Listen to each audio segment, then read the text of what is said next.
My time came one day. My boss was moving me into my own department, and he said to me, "From today, Justin, treat this as your own. You don't have to answer to me for hours, for time. It's your own thing. Treat it like your own." I remember leaving his office. This heavy weight had been lifted off my shoulders. It was incredible. The first thing I did was I ordered a couch to put in my office and a blind that could go over the windows.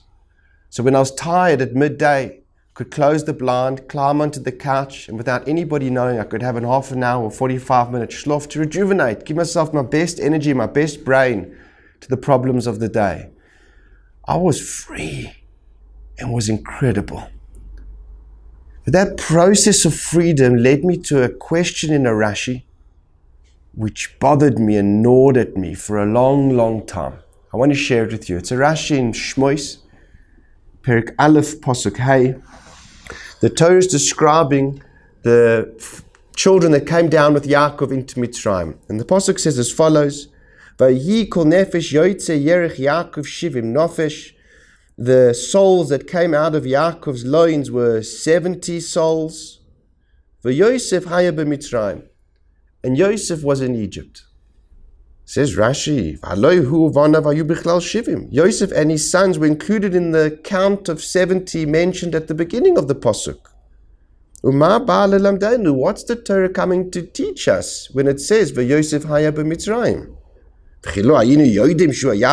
Did we not know that obvious fact that he was in Egypt at this stage? That's not what it's coming to teach.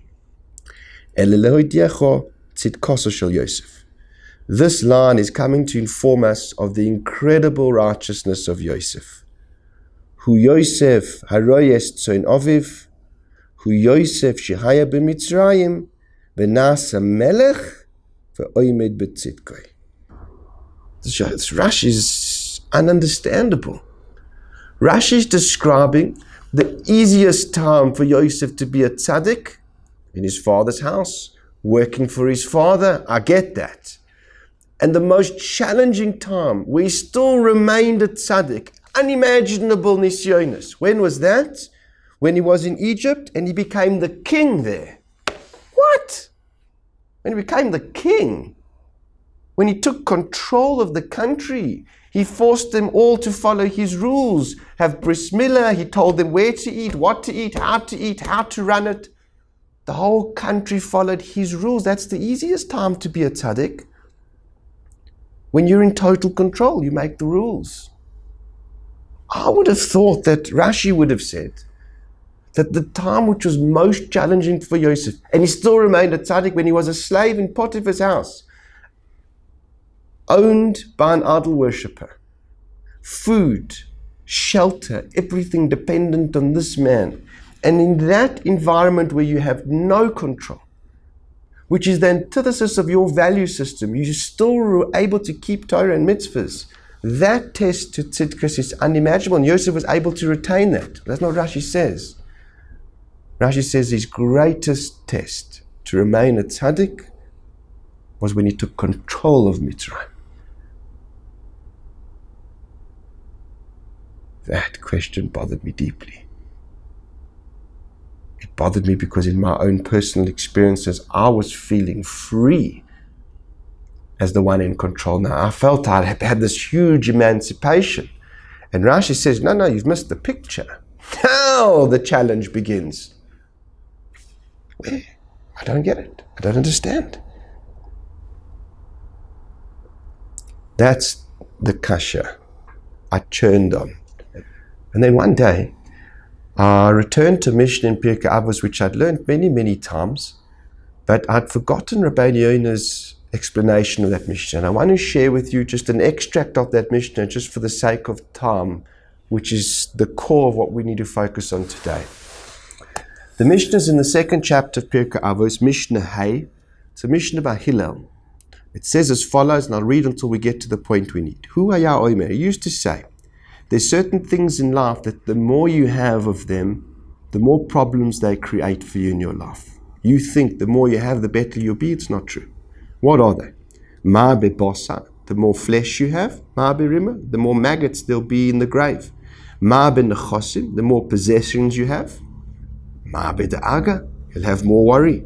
The more wives you have, there'll be more witchcraft. Their jealousy to vie for your attention will result in witchcraft in the house. You'll have more female slaves. There's more promiscuity in your house. More slaves you have. There'll be more theft. I always understood this Mishnah very superficially in those last three. The more wives you have, the more witchcraft that will go on in your house. The more female slaves you have around in the home, the more promiscuity that's going to go on in your house. The more male slaves you have, the more theft that's going to go on in your affairs. Be careful. Watch your cash register. Watch your stock.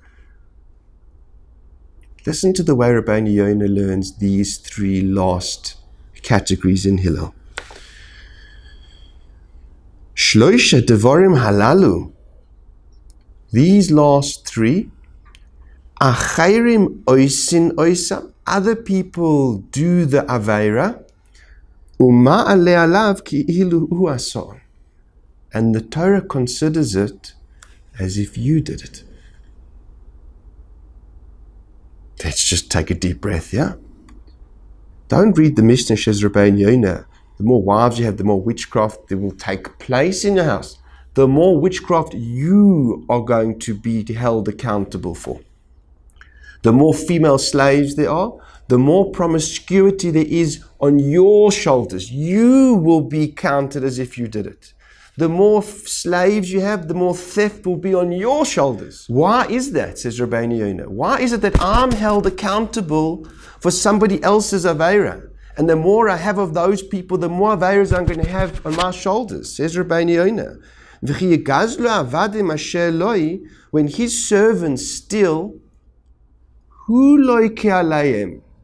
he's the one that the Torah punishes for their actions. Because you have control. You are able to restrain them and to guard their behavior. And therefore the one who's in control takes responsibility for the actions of everyone that's beneath them. He adds an additional point, which I'm not certain if applies to an employee. It could only be for a slave, but he says as follows. Even if you don't even know about it, hadavar alav mushlach, it's still on your shoulders. And here he says, ki kaspo zahavahim, because they're your silver and gold, they're your asset. When you take control, you have a whole world to worry about outside of your own daled amas, which the Torah holds you accountable for. As an employee, all you have to worry about is your own daled amas. Watch your own theft, your own time. When you take control and you become king of Mitzrayim, like Yosef did, you're held accountable for everybody that's under your control. Could you imagine the test of Yosef? To be made king of the most dishonest, promiscuous country in the world.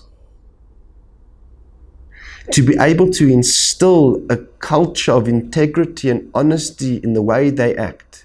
That there was no theft that was going on in any transaction that was happening there. So much so that the Torah could testify about Yosef, that he was in Mitzrayim.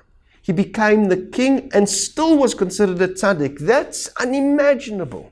The nisayon that he went through and was able to achieve as the leader of Mitzrayim. Sure, your own personal space becomes easier to manage when you're in control because you can change rules and make it suit you. But you take responsibility for everyone beneath you too. That's a challenge which Yosef could manage. A friend of mine told me a business lesson. He said, Justin, many people can succeed on their own in business.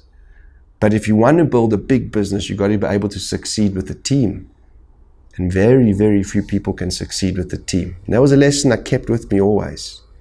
But I think that lesson is most apt, actually, not just in the hishtadlus of building a business, but in the honesty and integrity of a business. Many people can succeed in a one-man show or as an employee, only having to worry about your own actions, to have a business where Hashem's your partner, where your business is Aveira free. But very, very few are going to succeed at this incredible challenge of succeeding in building a business where God remains your partner, when you've got a team that you're responsible for, when you've got control. Because then He wants not only you to be Aveira free, but your entire business, which means everyone under your control has to live with the same integrity, the same honesty, commitment to Torah values as you do. That's a challenge which every single one of us, please God, are going to face as we begin to succeed in our business careers and move on from being only responsible for ourselves and being responsible for others. That's the challenge of living theft-free, of a person who's in control of a department, who runs their own business, who's the CEO of a corporation. Please God, we should all succeed like Yosef did. And through the journey, from the simplest part of being honest when you're an employee, to the greatest challenge to our integrity and honesty when we're the CEO, we should be able to remain B'tzidkoso shel Yosef, in our righteousness the same as Halavai like Yosef, but at least Aveira free in our business through all the journey that we will traverse in our success in the business world. Let's not kid ourselves. As we succeed financially and we graduate from being an employee or a one-man business to necessitating a team and taking control of them, the test to our integrity, the test to remaining Aveira free, Gezel free, becomes greater. If we want to step up to the challenge of having financial success, the challenge in this area of integrity, of retaining Hashem as our partner, is going to be at the center of every single thing that we do.